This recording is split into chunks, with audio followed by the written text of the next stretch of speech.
Hello guys, welcome back to my channel. இன்றைக்கி நம்ம சேனலில் ஒரு லஞ்ச் பாக்ஸ் ரெசிபி தான் பார்க்க போகிறோம். Capsicum masala rice.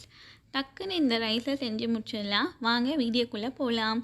அதுக்கு முன்னாடி நம்ம வீடியோ உங்களுக்கு பிடிச்சிருந்ததுன்னா மறக்காமல் லைக் பட்டனை தட்டி விட்டுருங்க.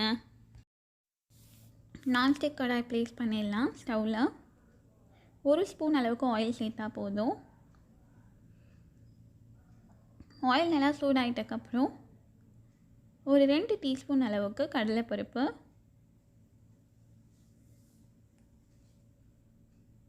2 டீஸ்பூன் அளவுக்கு உளுத்தம்பருப்பு,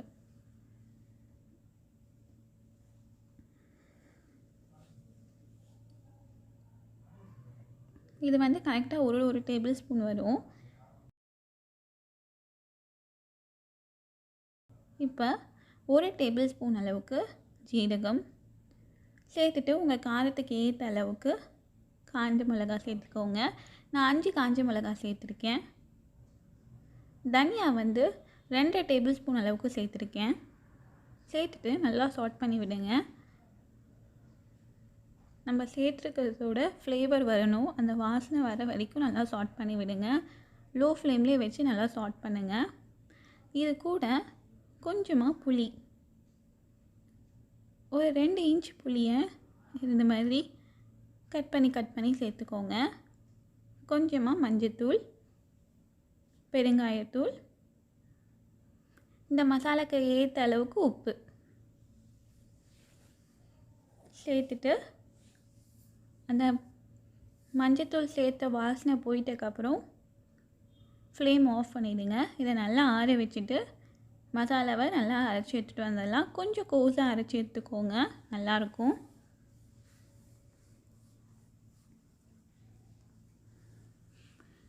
அதே கடாயில் திருப்பியும் 1 ஸ்பூன் அளவுக்கு ஆயில் சேர்த்துக்கலாம்.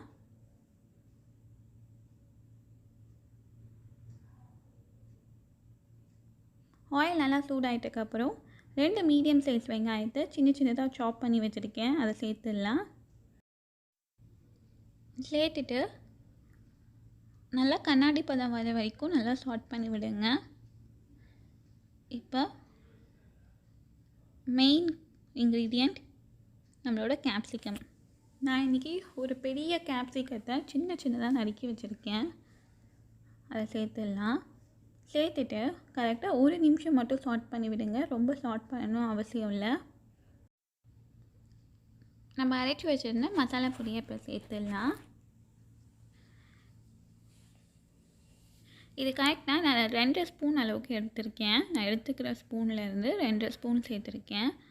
உங்கள் காரத்துக்கு ஏற்ற அளவுக்கு மசாலா அட்ஜஸ்ட் பண்ணிக்கோங்க. இப்போ இந்த சாதத்துக்கு ஏற்ற அளவுக்கு உப்பு சேர்த்துட்டு ஆல்ரெடி நம்ம எண்ணெய் சேர்த்து வதக்கிறதுனால ரொம்ப நேரம் வதக்கணும்னு அவசியம் இல்லை. ஒரு 1 நிமிஷம் மட்டும் நல்லா சாட் பண்ணி விடுங்க அந்த கேப்சிகம் கூட.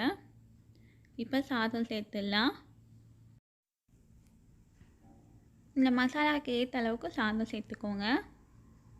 ஃபஸ்ட்டே கம்மியாக சேர்த்துக்கோங்க. அதுக்கப்புறம் தேவைப்பட்டால் கூட கொஞ்சமாக சாதம் சேர்த்து நம்ம கலரி விட்டுக்கலாம். இப்போ நான் சேர்த்து உப்பே கரெக்டாக இருக்கும். ஆல்ரெடி மசாலாவில் கூட நான் உப்பு சேர்த்து தான் அரைச்சோம். சாதம் உடையாதபடி இந்த மாதிரி லேஸாக கலரி விடுங்க. நம்மளோட சுவையான கேப்சிகம் ரைஸ் ரெடி ஆகிடுச்சு. இந்த மாதிரி கேப்சிகம் மசாலா ரைஸ் ட்ரை பண்ணி பாருங்கள், ரொம்ப வித்தியாசமாக இருக்கும். கண்டிப்பாக ட்ரை பண்ணி பார்த்துட்டு உங்கள் கமெண்ட் சொல்லுங்கள். இதுக்கு சைட் டிஷ் எந்த ஒரு பொரியலுமே தேவையில்லை. சிப்ஸ் வச்சுட்டு கூட சாப்பிட்லாம், இல்லை அப்படியே கூட நம்ம சாப்பிட்டா சூப்பராக இருக்கும். இந்த வீடியோ உங்களுக்கு பிடிச்சிட்டு இருந்ததுன்னா மறக்காமல் நம்ம சேனலை சப்ஸ்கிரைப் பண்ணிடுங்க. பக்கத்தில் இருக்க பெல் ஐக்கானையும் தட்டி விட்டுருங்க. அப்போ தான் நான் போடுற வீடியோஸ் எல்லாம் உங்களுக்கு நோட்டிஃபிகேஷன்ஸாக வரும். தேங்க்ஸ் ஃபார் வாட்சிங்.